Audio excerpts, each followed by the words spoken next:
자, 일단 질문 들어왔던 게 윤지경전 27회 30번인데 왜 들어온지 알 것 같아요. 일단 여러분, 제가 좀 이따 커리큘럼 영상 좀 보고 가시는 게 좋을 것 같아, 여러분. 그래서 좀 커리큘럼 영상에서는 일단 고전소설이든 현대소설이든 서사 장르의 기본 이론 확립하셔야 되고, 이 서사가 두 가지가 있어요. 그러니까 여러분이 지금 내신과 수능이 있을 텐데 이게 근육이 달라, 얘들아. 쓰는 머리가 다르다고. 그러니까 지금도 질문 들어온 포인트들 보잖아. 지금 내신하다가 뭔가 감각이 다 떨어진 거야. 이거 매년 내가 겪었던 일이거든요. 항상 이래요, 항상 애들이. 근데 예전에 이랬는데 요즘은 이래. 상당히 곤란스러운데 어쨌든 이 기복을 좀 닫아가셔야 되고, 자, 이제는 얘를, 자, 이 그래프를 좀 더 미시적으로 뜯어보면은 이런 식으로 갈 거 아니야? 이런 식으로. 이해됐니? 그런데 다시 한번 얘기하지만 지금 내신 기간 동안 이렇게 내려왔던 게 단계별로 올라갈 수 있게끔 좀 만들어가는 과정이 있어야 되겠고, 내신하고 수능 차이점을 가셔야 되는데 2학기 때 내신 필요가 없기 때문에, 필요하냐 혹시? 어쨌든 9월에 점수 만드셔야 될 거 아니야. 아예 그냥 깡그리 잊어버리세요. 그럼 어떻게 해야 돼? 그냥 오늘 하자는 대로 하면 돼. 자, 하자는 대로. 첫 번째는 이 부분이고, 두 번째는 뭐냐면 지금 출제되는 소재 주제에 대해서 절대 놓치시면 안 되는 부분들이 있어요. 자, 일단 이 사상은 얘기 안 할 수가 없는 그 사상이야. F로 시작하는 그 사상이야. 노딱 걸릴 것 같아서, 노딱 지금 한 번도 안 걸리는데 노딱 걸릴 것 같아서 그 사상을 얘기는 못 하겠는데 그 사상이 누구나 알고 있는. 문제는 뭐냐면 한 10년 전쯤부터 맨날 국어교육과에 애들이 싸워. 그래갖고 뭐 이게 무슨 남혐단원에 여혐단원에 그러면서 4학년이면, 서울대 국어교육과 4학년이면 우리나라에서 제일 전문성 있던 집단 중에 하나잖아요. 애들이 맨날 야, 그 단어는 무슨 단어야. 그 보겸이 있었어요. 보겸의 보이루가 여혐단어냐 남혐단어냐 뭐 뒤지게 싸우는 거야. 난 뒤에서 앉아가지고 저 새끼들 무슨 얘기를 하는 거지? 근데 나중에 알고 보니까 뭔가 심각한 것 같긴 하더라고요. 그 과정에서 뭐가 나왔냐, 여성소설, 막 여류소설을 고전문학에서 얘기하는 경우가 있었는데, 우리나라에 여성 작가가 누가 있어? 신사임당, 또 누구 있어? 허난설원, 또 누구 있어? 황진이 있어. 여성소설이 없어요. 다 남성 작가가 적은 거야. 그럼 뭐라고 읽어야 되는 거냐? 여성 영웅 소설을 읽으시면 안 돼. 정확하게 뭐냐면 현실 극복이야. 무슨 말인지 이해하셨어요? 그러니까 자꾸 남성 여성을 구분해가지고 대립적으로 봐서 뭐 무능한 남성이다, 뭐 무능한 여성이다, 뭐 수동적이다, 순종적이다, 그게 벌써 성역할을 씌워버리는 거잖아. 그래서 사실은 그래서 그 시절에 학교 다녔던 애들이 상당히 그 사상에 젖어 있었고, 학교 수업하면서도 계속 고전소설 건드리면서도 계속 그 얘기를 한 거야. 교수님들이 들으시다가 얘네 도대체 무슨 얘기를 하는 거지 싶으면서 이제 갈피를 잡아주시는 것 같은데, 때때로 EBS나 때때로 고일교육청에, 때때로 예전고상교육청에 막 이상하게 박혀 있었어요, 주제가. 자, 그 주제는 수능에서는 이렇게 순화가 될 거고 이렇게 순화가 되는 거야. 이해되셨어? 자, 무슨 얘기냐? 이런 거야. 기본적으로 이 시대는 뭐였니? 이기론에 기반했어. 이와 기로 나눠놓은 거야. 여기에 뭐가 들어가? 왕이요. 여기에 뭐가 들어가? 신하요. 여기에 뭐가 들어가? 양반이야. 여기에 뭐가 들어가? 상민이야. 여기에 뭐가 들어가? 남. 여기에 뭐가 들어가? 여였어. 이해되셨죠? 그랬기 때문에 뭐냐? 이 아래에서 올라갈 수 있는 이 구조가 나왔다면 이것을 높게 평가하는 거야. 주제가 그래서 뭐냐? 남녀가 아니라 이 뒤집는 관계, 즉 사회 구조적 모순이 있어요. 그 사회 구조적 모순에 대해서 어떻게든 우리 인간이 극복해 보려고 노력한다는 거죠. 그래서 지금 여러분이 질문했던 게 고전소설하고 현대시가 있는데, 이 둘 다 지금 이 주제라고. 자, 예를 들면 그냥 풀어보셨을 거니까 간략하게 설명을 하잖아. 봐라. 지금 아버지는 내가 법관 되기를 원하셨고 어머니는 돈을 벌기를 바라셨대. 자, 봐. 법관과, 선생님 이쪽으로 오세요. 법관과 가난 전혀 상관이 없어? 있지. 왜? 법관이라는 거 뭐야? 부와 권력이야, 그 시절에는. 그 다음에, 죄송해요. 그렇지. 법관은 정확하게 명예직이고 권력이야. 돈을 잘 벌었다? 부에 관련된 거잖아. 이해되셨어? 그러니까 부모님이 바라는 내가 뭐야? 부로, 명예로, 권력을 쥐길 원했던 거야. 자, 그런데 지금 어떻게 된 거니? 나는 국어 선생님이 됐다는 거잖아. 너희가 생각하는 국어 선생님은 보통 어떤 선생님들이냐면 한우진 이런 사람들처럼 돈을 많이 버는 사람들이야. 근데 여러분, 국어 선생님들은 거의 돈을 못 버세요. 거의. 그렇기 때문에 나는 돈과 상관없는, 그래서 궁티를 못 벗은 나를, 이해되니? 그래서 나는 부, 명예, 권력 아무 상관없는 인생을 살고 있다, 그 얘기인 거야. 이해됐어? 그렇게 잡아가셔야 돼. 그런데 내 삶에 자부심이 있어 없어? 있어요. 그 얘기를 잡으셔야 돼. 여기도 마찬가지야. 자, 그럼 봐라. 우리의 환경과 우리의 삶은 되게 힘들 수밖에 없는 환경들이 주어질 텐데 거기에 순응할 것이냐 극복할 것이냐인데 벌써 금붕어는 흐물흐물 해가지고 극복이 되시겠니? 그 얘기야 지금. 자, 그럼 비슷한 맥락에서 윤지경은 있을 수가 없는 그 시절에 누구한테 지금 대가리 받고 있어? 왕한테 대가리 받고 있잖아. 이해됐어?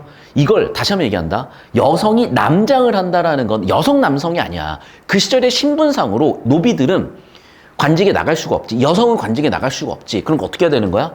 내가 노비지만 신분을 속여야 되는 거고, 내가 여성이지만 신분을 속여서 남장을 해야 되는 거야. 이해되셨어? 그렇게 해서 사회 시스템의 모순과 문제를 내가 극복해내는 모습을 보여주는 그게 멋있다는 거고 그게 주제의식이라는 거야. 그러니까 그걸 놓쳤기 때문에 여러분이 여기서 힘드시지 않으셨나라고 보이는 겁니다. 여기까지 이해되셨습니까? 그래서 일단 답을 깔끔하게 먼저 골라본 다음에 그 이후에 하나씩 작품 어떻게 읽어야 되는지 느낌을 보실 텐데 일단 문제부터 보는 거는 당연히 여러분이 이제 요즘 수능 경향성 변화에 따라서 하고 계실 거고 저도 마찬가지로 문제부터 보시라고 할 텐데 첫 번째 문제는 작품의 주제를 물어보거나 구조를 물어보는 형태로 우리가 주구장창 연습했던 거니까 그래서 저는 얘를 보고 주제 또는 구조로 한번 써볼게요.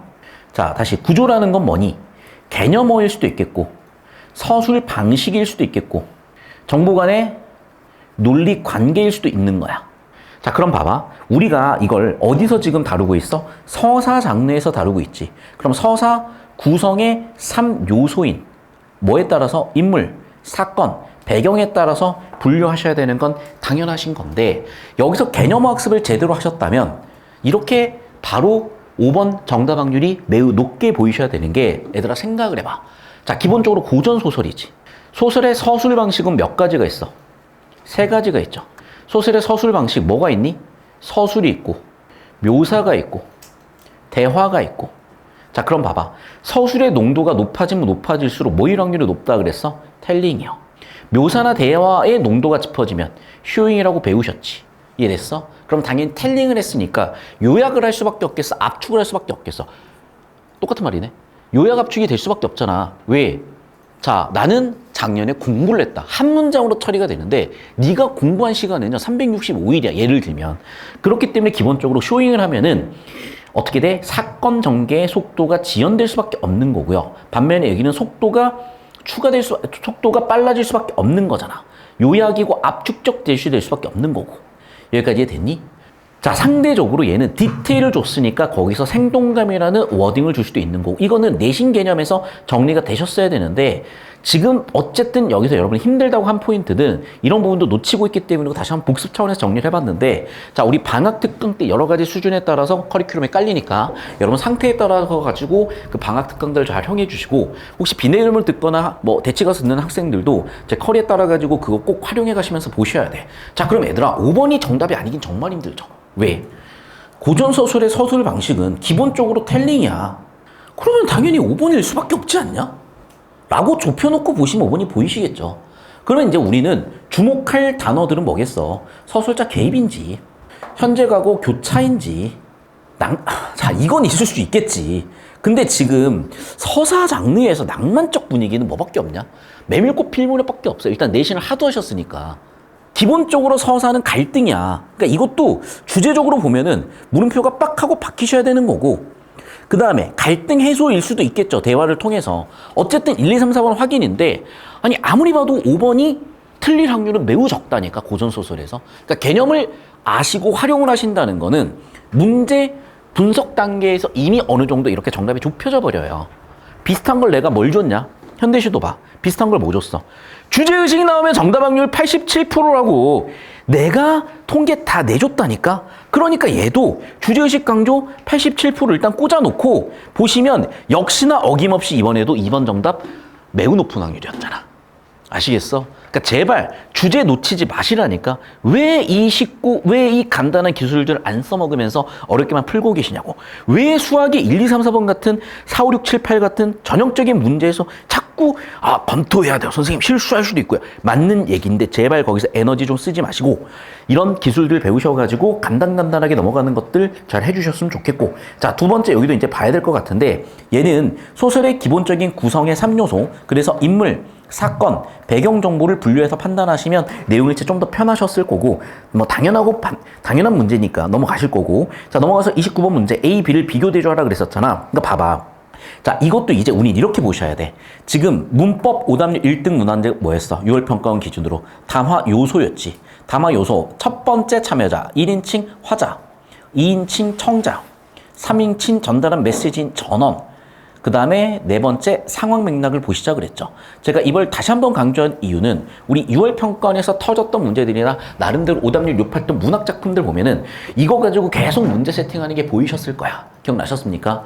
기억나셔야 된다. 그래서 제가 총평하는 것도 봤었겠지만은 작품 하나하나 분석하는 것도 같이 봐주셨어야 되는 거고. 자, 그러면 이제 이것에 대해서인데 예를 들면 봐봐. 상대방 전부 다 상대방이네. 일단 청자 들으려고 하는 거는 이미 선제에서 확인이 됐고. 그러면 이제 뭐겠어요? 전원이나 상황 맥락 같이 목적 같은 거라든지 이런 것들 확인해 보시면은 보이실 것 같아. 그래서 이 정보 분류 체계를 가지고 연습하시는 걸 하셔야 이번 6평의 변화된 유형, 킬러 유형들에 대한 대비가 되실 거니까 잘 보시면 되겠고. 자, 전형적인 30번 보기 문제인데 여기서 여러분이 빡 하고 터진 이유는 뭐냐? 아마 내신 때문이신 것 같아. 자, 그럼 내신의 머리를 우리가 수능으로 바꿔보시고 최근 수능으로 바꿔보시면 최근 수능 소설의 주제는 뭐라고? 그래, 사회 구조적 모순은 지금 이 순간에도 얼마든지 벌어지고 있잖아. 나는 일단 오늘부터 못 만들기로 했고요. 제 목표 중에 하나는 뭐냐면 레카 유튜버랑 맞짱 뜨는 거야. 내 찌양 보고 너무 화딱지가 많이 나. 그 얘기야. 봐. 그런 사회 구조적인 모순을 어떻게 해결해야 될 건데? 어떻게 해결해야 될 건데? 인 거야. 자, 어떻게 해결하셨대? 목숨 걸고 강압적 왕권을 비판했대요. 그리고 자신의 애정도 성취했다는 거 잘 들으셔야 돼. 우리 22학년도 예비평가에 뭐가 나와 있어? 무정이라는 작품이 나와 있어. 거기서 뭐가 근대화래? 내가 러브를 하는 게 근대화래. 이유는 뭔데?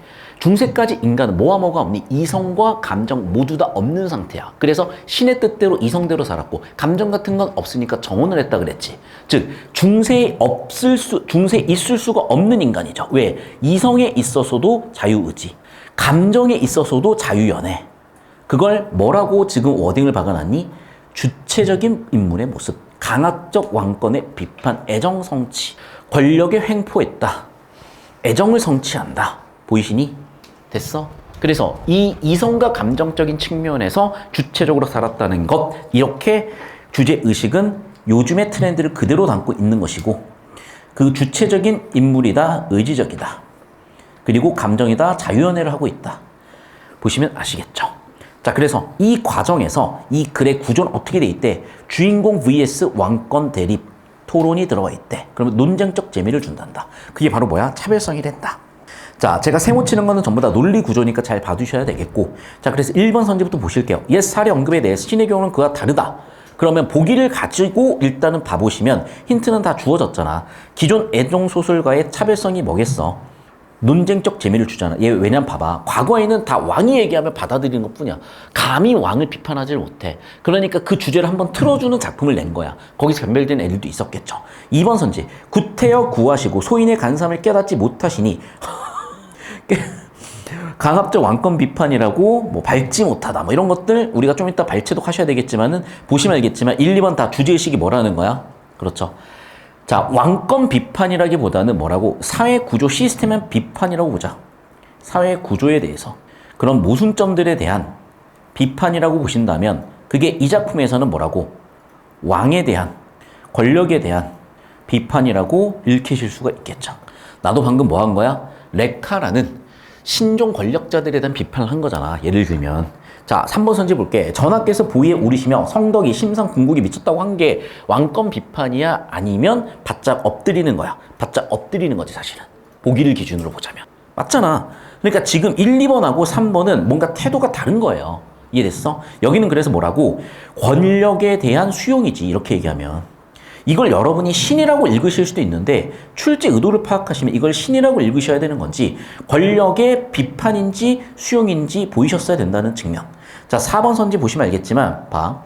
금부에 잡아들이고 라는 측면에서 당연히 권력의 횡포 같은 거 보기 바탕으로 보실 수 있었을 거고 5번도 나중에 보시면 알겠지만 이 사람이 뭔가를 안 한다는 거는 일종의 저항이라고 보셨고 저항으로 보셨다면 주체적이라고도 볼 수 있는 단서가 되시겠죠.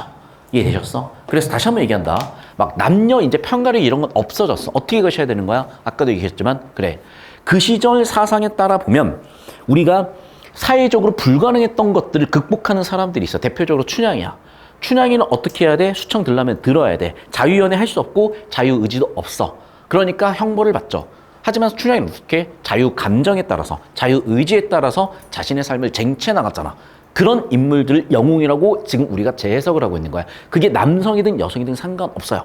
그런 측면은 홍길동전에서 나타나. 홍길동도 서자이기 때문에 아버지를 못 부르고 그런 얘기 나오잖아. 역시 마찬가지죠. 사회 구조적 모순에 대한 저항이라고 보시면 돼. 그 부분은 전후친전부터 해가지고 어지간한 문학작품들에서 계속 이걸 건드려 줄 텐데 다시 한번 얘기하자면 이 주제의식을 출제될 거로 예상을 해놓으시는 학생입니다. 그렇지 못한 학생은 전혀 해석의 차이가 생겨버리는 거죠. 전혀 이해의 차이가 생겨버리는 거죠. 이렇게 작품이 읽히고 문제 설계가 보이냐 안 보이냐가 방금 내가 설명한 내용들에 대한 배경이 있냐 없냐에서 차이가 나오시는 거고 이거는 그냥 제 자랑이 아니라 저도 얼마나 고생하고 노력하는지를 여러분한테 잠깐 어필하고 싶은 부분이 뭐냐. 원래 수학 강사했다니까 15년 전에 얘기했잖아. 그래서 제가 2014, 15부터 다시 학교 이제 복학을 해서 다니면서 국어과를 복전공했는데 일단 제가 생각을 해보세요.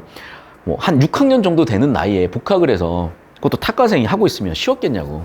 정말 고생했죠. 근데 그 과정에서 저는 뚜렷한 목적의식이 있었어. 국어를 가르치겠다는. 국어를 전문적으로 가르치겠다는. 그 과정 끝에 사실은 그냥 별 생각 없이 대학 가서 공부했던 친구들과는 많이 다른 태도와 자세를 가지고 그 과정을 다 겪어냈고 그게 베이스가 되면서 그 시절에 같이 공부했고 또는 저를 가르쳐 주셨던 그런 학자분들이 어느새 평가원 교수님들, 교육과정 쓰시는 교수님들 내가 굳이 연락하지 않아도 매칭이 돼. 그러다 보니까 이게 생각의 싱크가 마인드셋이 똑같다 보니까 그냥 보이는 거예요. 이런 것들이. 아시겠어? 그래서 여러분한테도 그걸 전달해드리고 있는 측면인 거고 주제의식적인 측면에서 잘 생각을 해봐. 한 20년 전에 뭐가 나왔어? 메밀꽃 필무렵이야. 그런 낭만주의 소설이야. 그래서 소설을 쭉 읽으면 너무 예쁜 그림이 그려져. 자, 그런 어떤 트렌드가 있는 거야. 근데 요즘의 트렌드는 뭐였다? 이런 느낌의 영웅소설이라고 보시면 되는 거야. 또는 이런 느낌의 구조라고 보시면 되는 거야. 그래서 최척전이라든지 아니면 박시전이라든지 요런 애들이 전부 다 모순적인 사회 구조에 대립하는 인간이 어떤 태도와 어떤 삶의 자세를 가지고 그 모순 구조를 극복해 가느냐의 주제의식을 자꾸 묻고 있는 거니까 그 흐름에서도 한번 놓치지 않으셨다면 현대시, 고전소설 둘 다 똑같은 측면이잖아. 맞잖아. 현대시도 뭐야? 아버지, 어머니 꿈과 내 꿈이 다르잖아 지금. 세상은 어항 같은 존재라니까. 나는 금붕어 같은 존재인 거야. 어떻게 살 거냐는 거지. 이해되셨어? 이건 우리 지금의 시대에도 마찬가지란 말이야.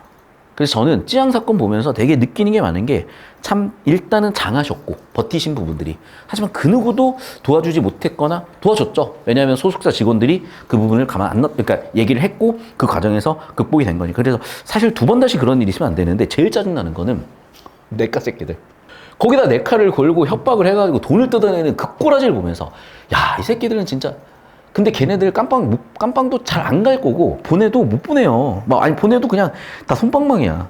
그래서 아니요, 그냥 이쯤 얘기할게. 그래서 그 사회 구조적 문제를 우리 어떻게 해결할 것인가 고민을 많이 해보자고요. 자, 다시 돌아와서 서사장은 어떻게 읽자고 초반부에 인사배 세팅을 하고 갑니다. 자, 그래서 인물 사건 배경이라는 정보 분류를 하시면서 가시자고. 우리는 평소에 그래서 인물 정보에다가 현관펜으로 항상 치면서 가시잖아. 같이 볼게. 희양군이 계단 아래에 서 있다가 임금께 아랬대요. 비록 혼례나 했으나 첫날밥이 치르기 전이니 이제 부마로 잠깐만. 이 뭔 얘기야 갑자기? 벌써 이제 둘이 연애하고 있는데 누구한테 아직 첫날밤 아니니까 파혼하고 부마로 삼으라고 하는 거 같죠 지금 상황이. 그 얘기네. 자, 그러면 이제 정리해 봅시다. 여기서 임금이 있고 그 다음에 희양군이 있고 얘네가 뭐야? 권력자죠. 아마도 그럼 윤지경이 있겠네. 그럼 윤지경한테 지금 뭐 한 거야? 권력으로 횡포를 부리는 거죠. 어떤 사건이야? 어떤 혼례를 방해하죠. 그리고 강압하죠 지금. 됐네. 됐습니까? 그럼 봐봐. 계속해서 다시 볼게요. 자, 임금이 환한 얼굴로 말했대요. 너를 사랑하여 부마로 정하였거든. 왜 핑계를 대면서 감히 거절하느냐? 그러면 이제 임금하고 지경이가 논쟁을 하는 부분인 거죠. 아까 보기에 나와 있듯이. 그래서 임금은 너를 사랑했다는 것을 근거로 임금 존나 가스라이팅하네. 부마로 정했다라고 주장을 했고 이제 뭐 하고 있어요? 감히 거절하냐라고 협박을 하고 있죠. 자, 그러면 지경이 거기서 어떻게 반박하는지 보자. 최 씨의 집안 여자와 혼례를 치르는 일이 없었다면 어찌 감히 부모로 간택된 은혜를 사용할 수 있겠습니까? 라고 해서 이미 나는 뭐 했어? 결혼을 했다라는 의리를 근거로 임금의 주장과 협박에 대해서 반박하고 있죠. 자, 그럼 얘들아 봐. 제가 뭐로 잡고 있니? 논박 구조로 잡고 있잖아. 논리 구조로 잡고 있잖아. 앞으로 소설에서도 문학에서도 이렇게 잡아주셔야 된다는 거야. 다시 한번 얘기하지만 여기서 변별이 계속될 거라고. 필기 되셨죠? 필기 되셨으면 이어서 볼게요. 오른쪽 넘어가서. 자, 이 느낌으로 잡아가세요. 자, 임금이 크게 노해서 내가 어린 나이에 가장급제를 했더니 세상에 헛된 뜰이 생겨서 옹주 정도는 마음에 차지 않는 것이냐 라고 억가를 하네. 다시 억가를 근거로 협박을 하고 있고요. 지경이가 다시 한번 반박을 하는 거죠. 그러니까 여러분 할 말은 하세요. 대신에 상황과 맥락에 맞게 신이 어찌 그런 마음을 가졌겠습니까? 라고 반박을 했고 누구나 그럴 텐데 자, 내가 거짓말을 한 건 아니니까 나를 그렇게 억까하지 말라고 반박을 한 거죠. 자, 임금은 계속 개빡쳐 있네요. 자, 내면 심리 이렇게 보이는 부분에서는 체크해 주시고 홀리를 원래 첫날 밤 치르기 전께는 남이기 때문에 남이다라는 근거를 들어준 거지. 옛 사례도 근거를 들어준 거죠. 그래서 어떻게 했어? 야, 너 이제 파혼하고 이 근거를 두 가지로 너 부마해라 라고 다시 한번 주장을 했죠. 자, 그래서 지경이가 이제 다시 한번 반박을 하고 있죠. 그 주장에 대해서. 얘들아 봐봐. 논박 구조가 나오잖아. 화법이라니까. 장문이에요. 매체 언어라고. 아시겠어? 다시 한번 얘기하자면 이 논박 구조 안 보이시면 어디선가 문제가 생긴다. 자, 주장에 대한 반박을 했어요. 반박을 하면 또 근거가 있어야지. 그때 공주께서는 돌아가셨지만 살아있다라고 다름을 근거로 반박을 했죠. 다시 한번 얘기하지만 우리 천륜을 끊지 않게 한다 근거 2를 들어서 반박 계속하고 있습니다. 자, 옆에 있는 희양군이 이제 또 얘기합니다. 빙체를 거두고 최 씨를 다른 곳에 홀로 늦게 싸웁니까? 라고 지경의 말에 대한 재반박을 했어. 자, 정확하게 어떤 포인트니? 보니까 이제 내가 결혼하기로 했던 최 씨는 청춘 가부가 될 것이다. 야, 최 씨를 다른 곳에 시집 보내면 되지. 라고 문제에 대한 대안을 제시하는 구조. 이제 지경이가 개빡쳐서 다시 한번 여기도 내면 심리. 아니, 애시당초 희양군에게 구원했다가 최가의 정황고를 허락하지 아니야 했더니 그 일로 맺힌 마음에서 전하께 나를 부모로 청구하는 거 아니오? 라고 해서 너 희양군 너가 나한테 뭐가 있다? 악감정이 있다. 너 악감정 때문에 지금 이렇게 너가 이러한 주장을 한 게 문제이기 때문에 다시 한번 그에 대한 반박 계속 볼게요. 자, 아내를 얻은 신하에게 구태여 구하시고 소인의 간삼을 깨닫지 못하시니 전하에 밟지 못함이 한이로더라라고 아예 대놓고 임금한테 비판을 해버렸네요. 자, 봐봐. 이렇게 왕을 비판하는 장면은 고전소설에서 거의 없다고 보셔야 되기 때문에 이 부분 주목해 놓으시고 제 생각에는 올해 7월 학평에 이런 주제가 나온 부분은 분명히 수능 영향력을 줄 거거든요. 그래서 이 부분 잘 봐두시라고.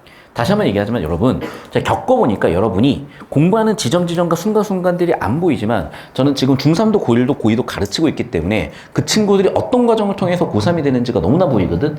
이런 주제를 거의 본 적이 없는가 여러분이 내신하면서든 공부하면서든 눈여겨 봐두셔야 내신에서 이제 수능형으로 머리가 바뀌어갈 거고 올해 수능 대비로 이런 주제까지도 의식해서 봐주십시오. 임금이 크게 화가 나서 말하기를 희양군은 과인의 동생이래요. 그래서 다시 동생에 대한 비판에 대해서 얘기를 한 거고, 자, 그럼 봐봐. 자, 왕의 동생이다. 자, 봐. 전제는 왕의 동생이야. 자, 소전제는 뭐야? 너는 신하잖아. 그래서 신하에게는 사실상 왕이라는 거야. 너 그런데 그렇게 했어? 라고 이제 전제와 소전제를 근거로 비판하고 있죠. 그래서 어떻게 비판했어? 이제는 아버지한테까지 죄를 주겠다고 협박하고 있죠. 이게 대단하다. 이 상황이 웃어버리네.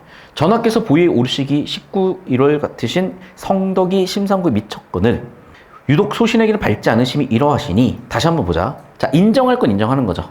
하지만 비판할 건 비판하는 거죠.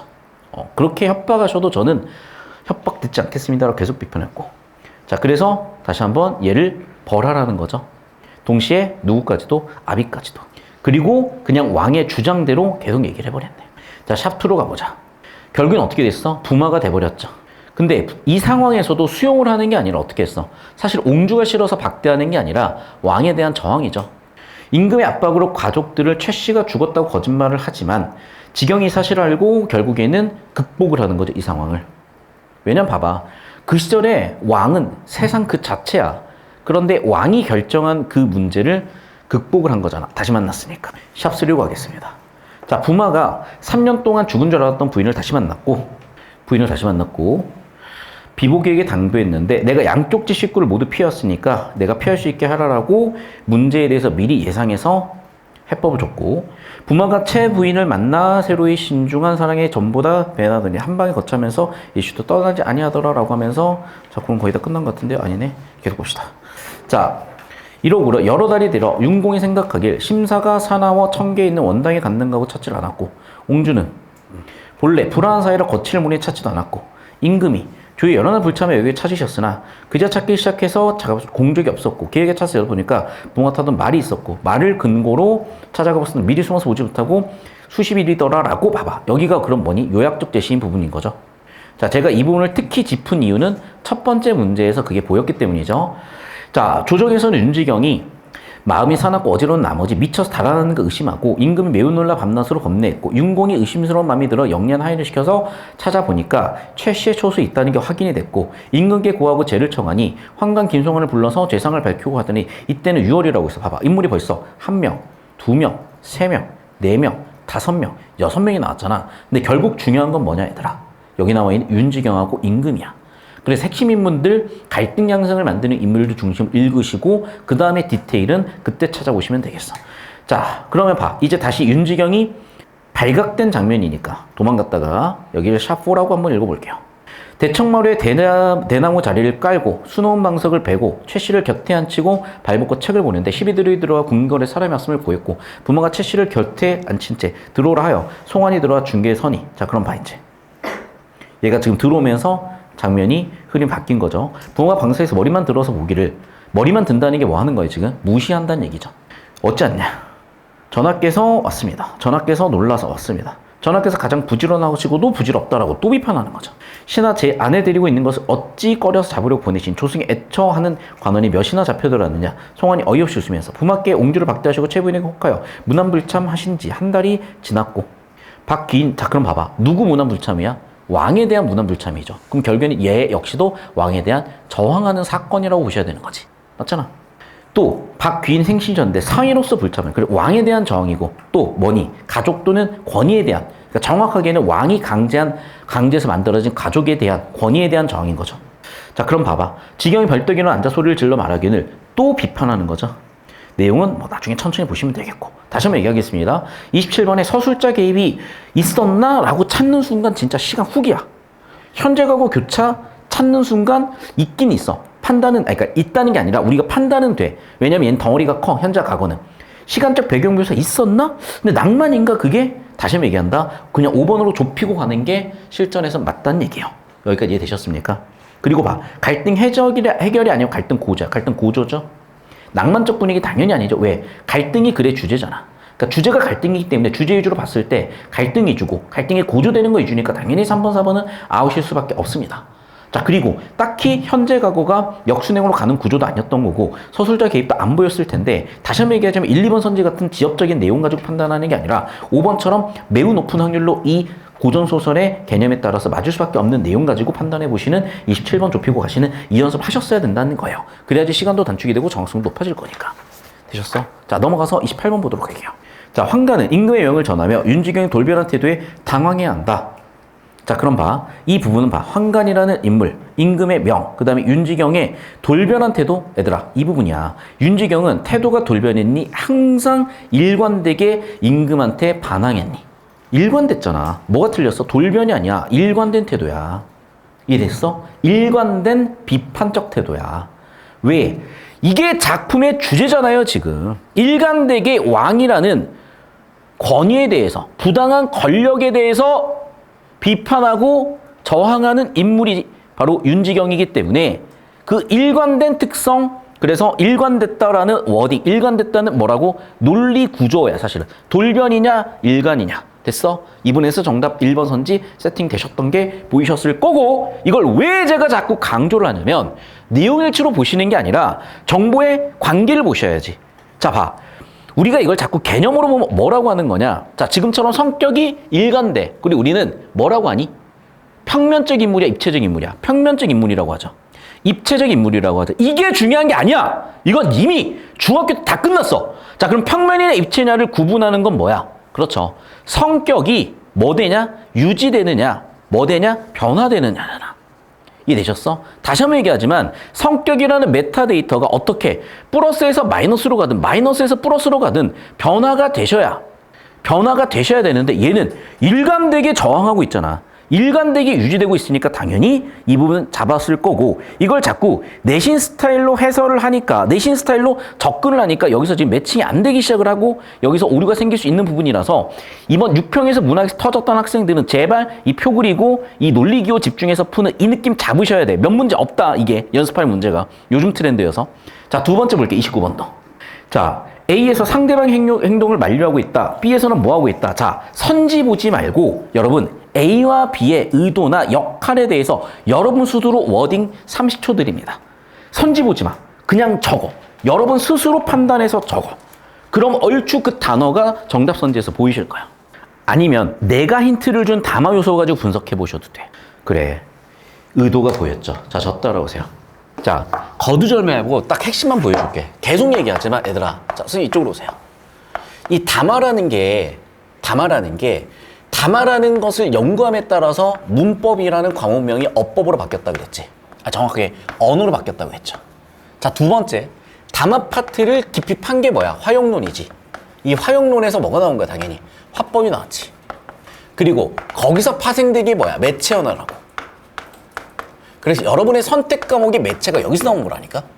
얘는 뒤지게 중요해질 수밖에 없는데, 그래서 신유형일 수밖에 없는데, 이게 지금 6월 오답률 탑 1이 뭐였냐? 문법 두 번째 문제였고, 이게 대하 참여자냐 참여자가 아니냐에 따라서 결정났던 거 지칭 호칭어 기억납니까?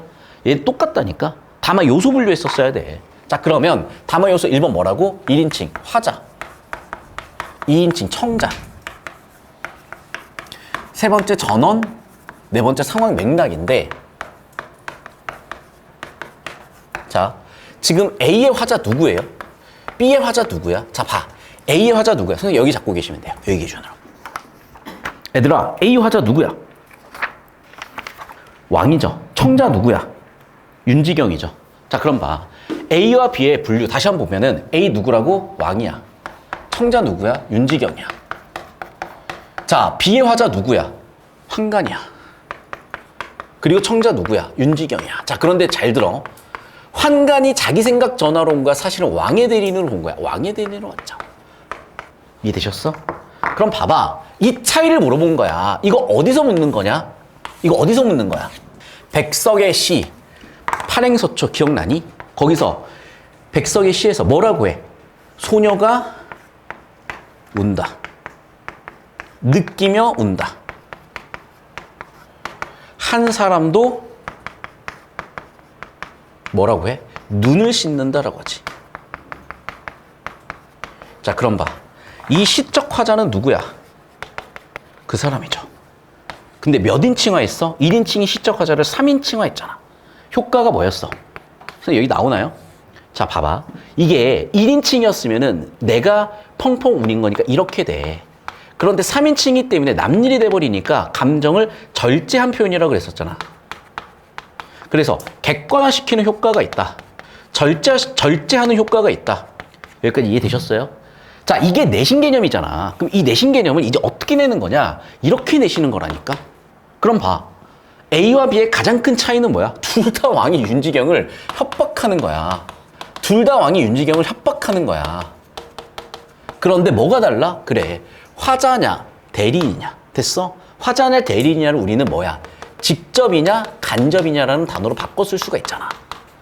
이게 바로 4번 선지로 엮이는 워딩 보이셨어야 된다고. 필기하세요. 이해됐니? 이해됐어? 자, 그럼 봐봐. 이렇게 연결을 지어놓고 핵심 워딩들을 대신에 4번 선지를 디테일하게 들어가 보면 여기서 화자 청자의 관계가 바뀌실 건데, 자, A, B에서 봐. 다시 볼게, 이제. 원래는 이 구조로 봐야 되는데, 자, 이제 이 문제에서 어떻게 설계된 거냐. 자, 보시면 알겠지만, B의 화자 누구야, 이제? B의 화자 누구야? 다시 거꾸로 가자. B의 화자 누구야? 윤지경이죠. B의 청자 누구야? 환관인데 실제로는 누구야? 왕이죠. 자, 아까도 얘기했지만 결국에는 이 둘의 관계가 직접 주고받는 관계에서 환관을 통해서 간접적으로 주고받는 관계가 된 거잖아, 지금. 이해됐니? 일단 1틀을 잡으셔야 되고, 첫 번째는. 두 번째, 우리가 서술 방식에서 우리가 대화 방식에서 직접이냐 간접이냐도 아시다시피 우리의 의도와 표현이 동일하면 직접이고 의도와 표현이 동일하지 않으면 간접이라는 걸 알고 계셨을 거니까 이제는 이 개념어들을 이렇게 담아 요소에 엮어서 낸다는 틀을 보시고 다시 한번 필기 정리 잘 해놓으시고 정확하게 이 내용 다시 한번 확인을 해보세요. 자, 선생님 여기 필기하게 애들 잡아주시고 됐어요 여기까지? 자 그럼 결국에 이제 잘 보세요. 이쪽으로 올게 이제. 그래서 이제 정리하시면 자 이 부분이에요. 정리하시면 일단 첫 번째 A에서 접근의 틀은 드렸으니까 A에서 화자는 누구야? 1인칭 왕이었고요. 이 청자는 누구야? 윤지경이었고. 자, 세 번째 전원의 형식을 보자. 전원의 형식은 어때? 왕이 표면적인 의도와 다시 왕의 표면적인 표현과 의도가 일치하죠. 맞아? 어떤? 협박이라는. 되셨죠? 여기까지. 자, 반면에 B에서는 어떤 차이점이 있니? 1번 화자는 누구야? 윤지경이고 이 자리에 있는 직접적인 청자는 누구야? 환관인데 환관은 누구의 대리인이야? 왕의 대리인이고. 자 그리고 세 번째 전달 방식인데 잘 봐. 뭐라고 했어 지금? 전하께서 가장 부지런하고 부질없도다라고 그냥 전혀 상관없는 표면적인 의미를 얘기했어. 신하 제 아내 데리고 있는 것을 꺼려 잡으시고 보내지 않으시니 조정에 애처하는 관원을 몇이나 잡혔을까라고 뭐 했어? 의문했잖아. 의문문으로 물어봤잖아. 의도는 뭔데? 거절이죠. 그럼 봐봐. 표면과 의도가 지금 다르잖아. 됐어? 그러니까 우린 이걸 뭐라고 하는 거야? 그래. 위쪽을 직접이라고 하는 거고 아래쪽을 간접이라고 하는 거죠. 뭐가 다르니까? 표면과 의도가 같고 다르고 하니까. 여기까지 정리되셨습니까? 그래서 여러분은 적 있는 내용 바탕으로 이런 표 처리를 다시 한번 해주셨으면 명확하게 정답선지 4번 설계가 보이셨을 거고 자 이게 복잡하게 느껴지실 수밖에 없죠. 왜? 그냥 내용일치로 풀었으면 4번까지 보였을 수도 있으니까. 하지만 이 연습이 여러분의 킬러. 이 연습이 여러분이 발목 잡힐 수 있는 상황들을 극복할 수 있게 해주는 도구니까 제발 놓치지 말고 보시고 자 여러분의 반응이 이미 통계로 나오잖아. 오답률 1등 대화 참여자냐 아니냐 가지고 문법 문제 만들었고 문학작품 틀린 거 보면 죄다 이런 식이었기 때문에 제발 놓치지 말자는 거야. 아시겠죠? 자 넘어가서 30번 문제 보도록 하겠습니다. 아까 거의 설명이 끝났던 것 같고 아까도 얘기했지만은 지금 봐봐. 전하의 보위에 오르시어 심산 군국 미쳤다고 한 건 뭐야?